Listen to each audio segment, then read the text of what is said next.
అందరికీ నమస్కారం. వైసీపీ అధికార ప్రతినిధులు అంటే వైసీపీలో ఉన్నటువంటి వాళ్ళందరినీ బెదిరించేటటువంటి లేదా ఒక్కసారైనా రిమాండ్కి పంపాలన్నది ప్రస్తుతం తెలుగుదేశం, జనసేన మొత్తం కూటమి ప్రభుత్వం యొక్క ఆలోచన. అందులో భాగంగా జరుగుతున్నటువంటి ఈ తప్పుడు ఆలోచనలు ఈ కూటమి ప్రభుత్వం అనేది ఏ కేసులు పెడుతున్నారో కూడా చెప్పకుండా అరెస్టులు తీసుకుపోవడం. కారుమూరి వెంకటరెడ్డి అన్న మా పార్టీకి సంబంధించినటువంటి అధికార ప్రతినిధి, సుదీర్ఘకాలం నుంచి పార్టీలో ఉన్నటువంటి వ్యక్తి అన్న టీవీ డిబేట్స్లో వాటిలో కూడా పార్టిసిపేట్ చేస్తూ ఉంటాడు.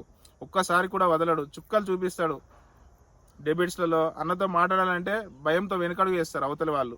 అన్న హైదరాబాద్లో ఉంటూ ఇక్కడ సొంత ఊరు మా ప్రకాశం జిల్లా హైదరాబాద్ వ్యాపారం చేసుకుంటూ తన జీవనం సాగిస్తుంటే అకస్మాత్తుగా తాడిపత్రి పోలీసులు అక్కడికి వెళ్ళారట. తాడిపత్రిలో ఏ కేసు నమోదు చేశారో, ఎందుకు అరెస్ట్ చేశారో మామూలుగా మొన్ననే హైకోర్టు, సుప్రీంకోర్టు కూడా చెప్పింది. ఖచ్చితంగా నువ్వు అరెస్ట్ చేసే ముందు నోటీస్ ఇవ్వాలా, ఆ నోటీస్కి రీజన్ చెప్పాలి.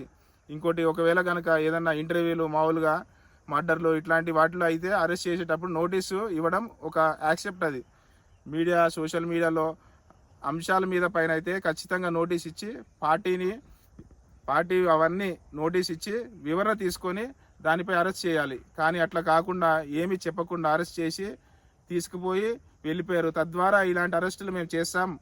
అదే మా వైసీపీ జగన్మోహన్ రెడ్డి గారు టైంలో అయితే అట్లా చేస్తే రాక్షసత్వం, మేము చేస్తే అది అద్భుతం అన్నటువంటి చెప్పే ప్రయత్నం చేస్తున్నారు.